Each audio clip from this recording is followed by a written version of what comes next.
Good morning, everyone. Thank you so much all for tuning in again. Today we have Mr. Anslem Rosario, who is the founder of Maitri Sarva Seva Samiti. And thank you so much, Mr. Anslem, for taking out the time today. Absolutely delighted. So even before we get into the organization and the kind of work that MSS does, I just want to know more about you. What what is it that inspired you to start this organization, and how has your life journey been? Uh, yeah, as you can see from my portrait, that I'm, quite a senior person.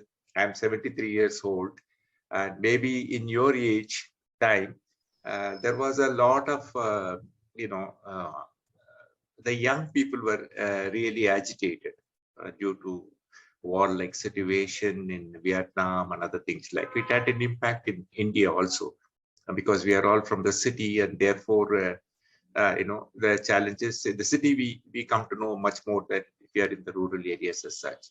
And we were teenagers and um, so what happened at that point in time is that I am brought up. I'm just recounting what made me to get into this. I was brought up in a Christian family, and therefore, all the principles and practices or everything was related to Christianity and other things like. And somehow it did not give me on a maybe on a physical front or in terms of kindness and compassion and other, it brought me a lot of values into my life. But something in during that time there was the young people was looking for searching for answers to their own self, answers to you know many things that one needs to know in life, because we are all born once in this planet, and then we may live whatever time that is designed or defined for us, and then we have to go. So I felt that this life is much more than that.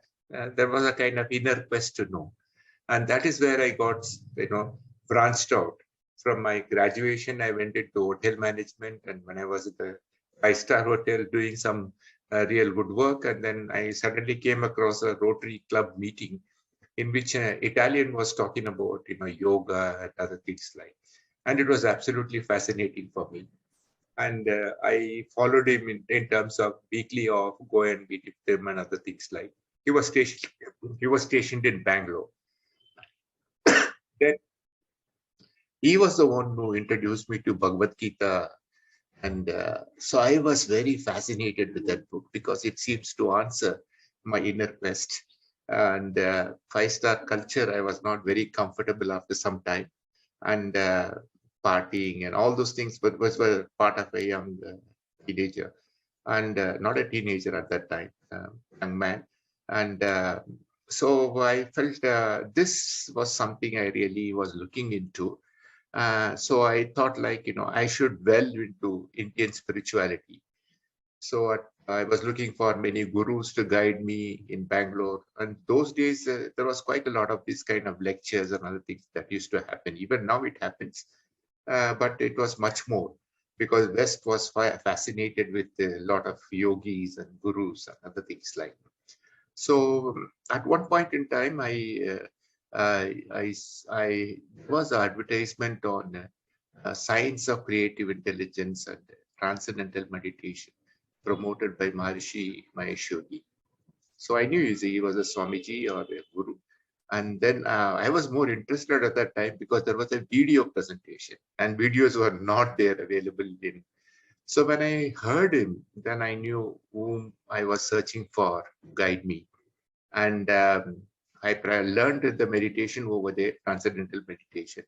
And then I was, quite attached to the center, going there quite often whenever they are conducting the programs. And they announced there is a training program in for 6 months. It'll be 3 months in Nandi Hills. It's a good hill station in Bangalore, and 3 months in Rishikesh. So I was blown out in the sense.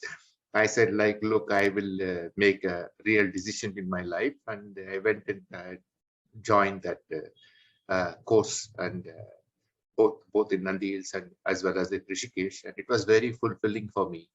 And then I joined the organization as a full-time teacher And I was with the organization traveling all over India in different centers and teaching meditation and other things like. And at one point in time, when I returned back to Bangalore, uh, I felt that, spirituality is good. The restlessness in me also said, like, it's good, but I have to do something concrete, which is a part of my own religion and culture. Service was that. So I joined some people in Bangalore. We had been working with the very poor people. And then I identified a group of people who were picking up waste. And that is, they are picking up waste materials other people have thrown out and then making a living out of it. Like, so obviously this is a very vulnerable group, because who will pick up somebody else's waste and then make a living?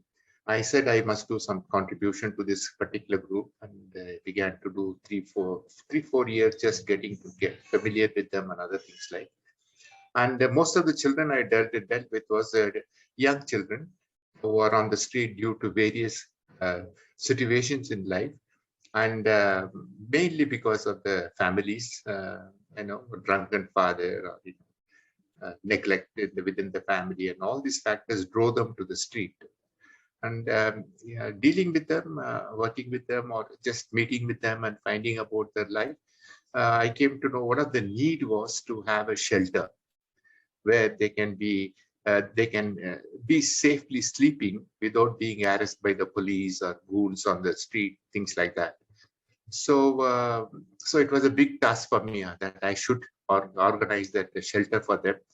And one thing they said, like, we don't want to stay there, like, orphanage and other things. Like, we wanted to come and sleep there and go. So daily, having a lot of discussion almost for 2 years with the local church, they provided me a place. One of the buildings of the church was coming down, and then I borrowed all the bricks and other things like, and created a small shelter for them. And and started, understanding the life of the street child, and that is how I progressed. That is how I entered into this. And one thing was the particular group I have, made to interact was waste picking children, or rag pickers, very popularly called us. In fact, nobody picks up rags; everybody picks up waste. Rags are too dirty, and their life really attracted me, and I began to know what is happening in this whole sector. And again, everything was learning. If I keep on talking, I'll take off entire time. But it was the shelter helped me to really get immersed into the life of this waste pickers.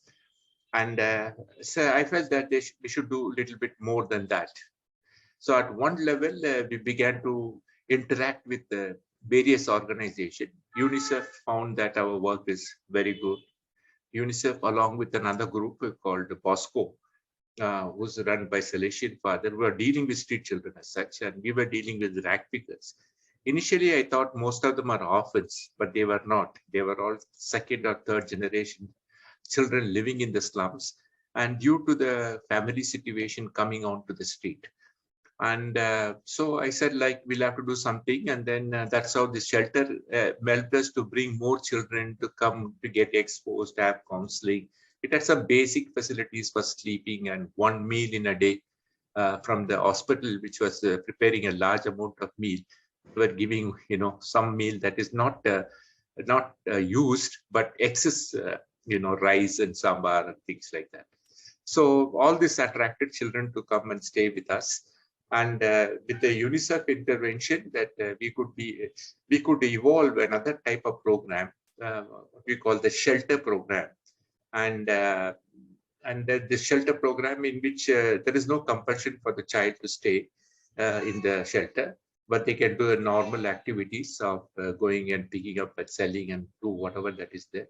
So I began to organize that, and in that process, I also got interested in waste, and started finding out uh, the type of waste that was coming, who's getting involved in this, and things like that, all about the waste that is done. And at that point in time, waste management was not a very big known factor as it is today. and municipalities were responsible. And there was a huge budget being spent in terms of collection crew, sweeping crew, and vehicles, and etc., which is all municipal funded kind of project, and or the activity, which is a compulsory activity. So I said, like, what could be done? When I say I, there are other people who are also involved, but I was the most driving force over there. And we said, like, let's do something which can really affect the pickers who are already involved.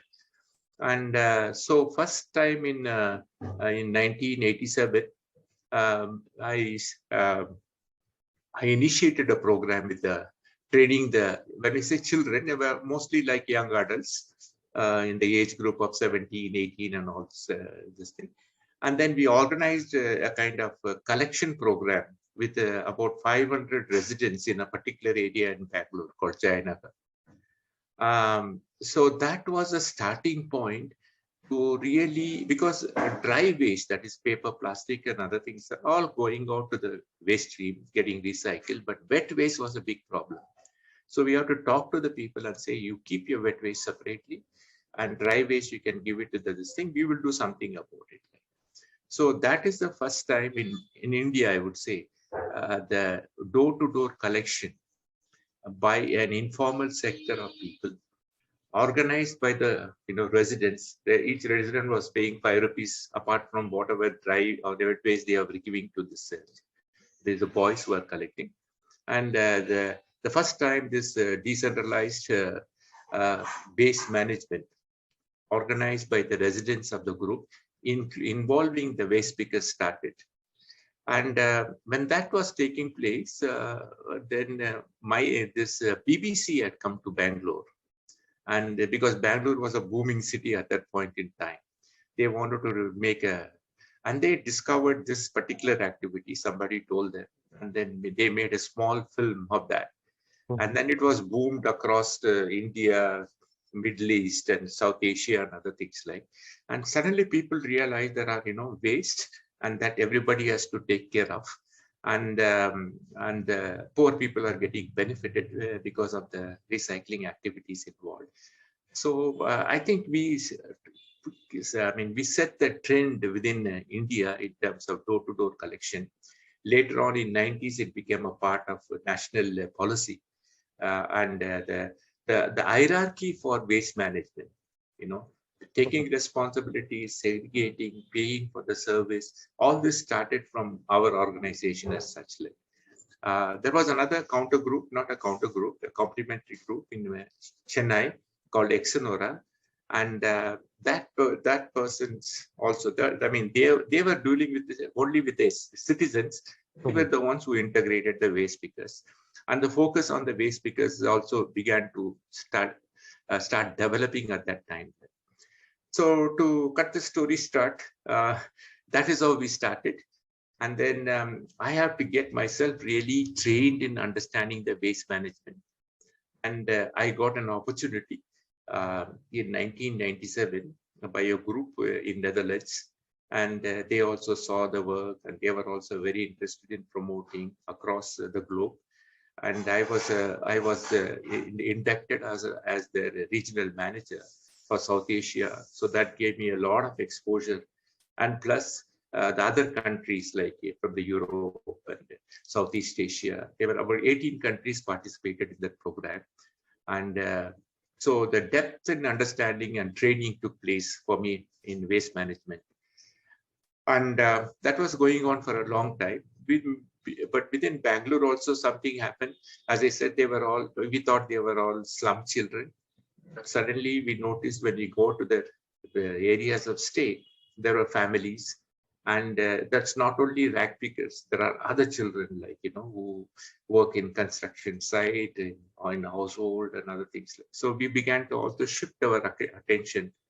The core was always the rag pickers, even today.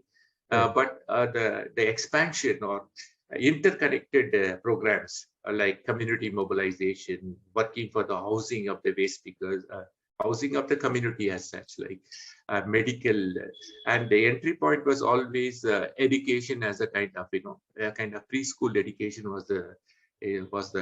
So we worked in about 8, 9 slums in one particular location. When we entered there, we were only about 6 children were going to school, not beyond third standard, fourth standard.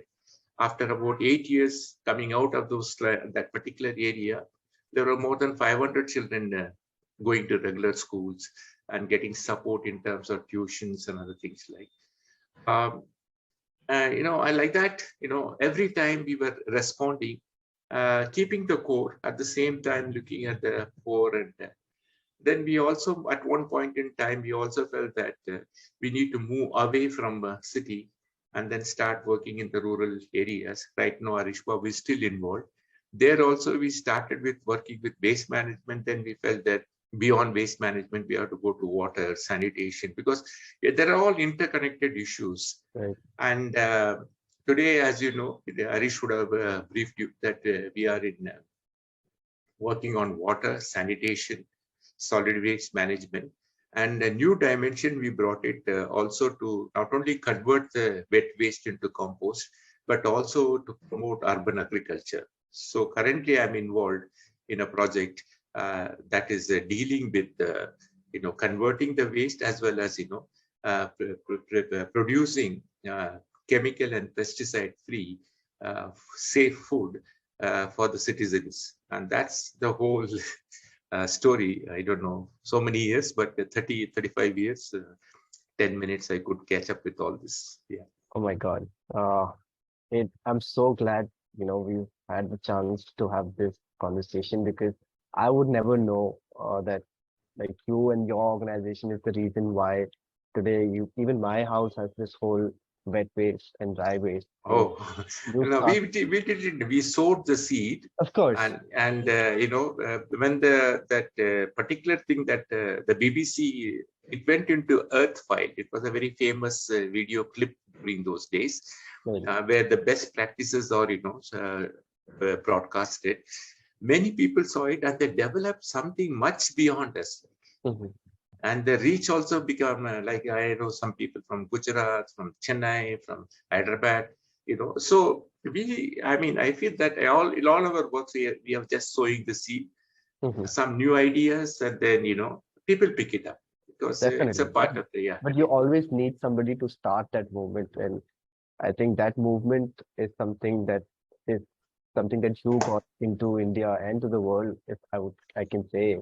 Uh, And yeah, at the world level, there was much more activities mhm. that are some picture is coming right. No, 4 minutes, some spotlight, and okay, this entire okay, Yeah, it's got. it's not.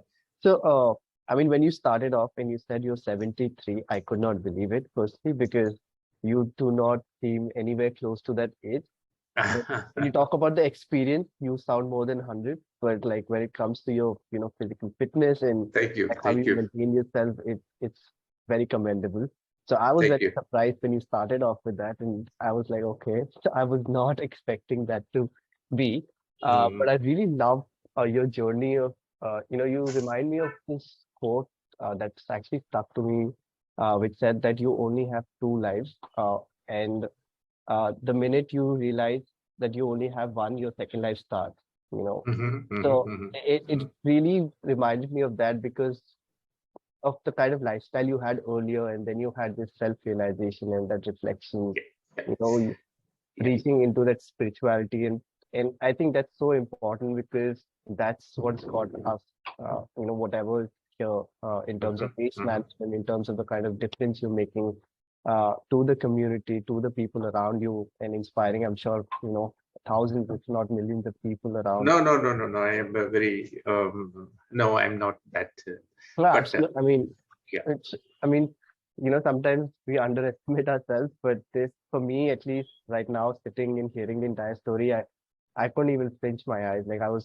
so involved in what you were saying, and I just wished that this never stopped. I really wanted to hear more and more. Uh, yeah.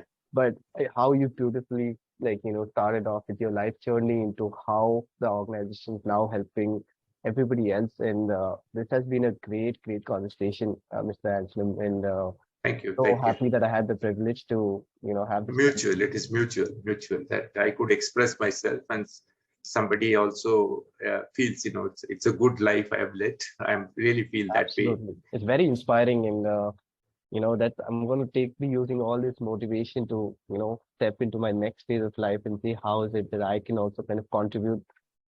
Maybe start off small, somewhere really small, and then I think slowly. you are already in it.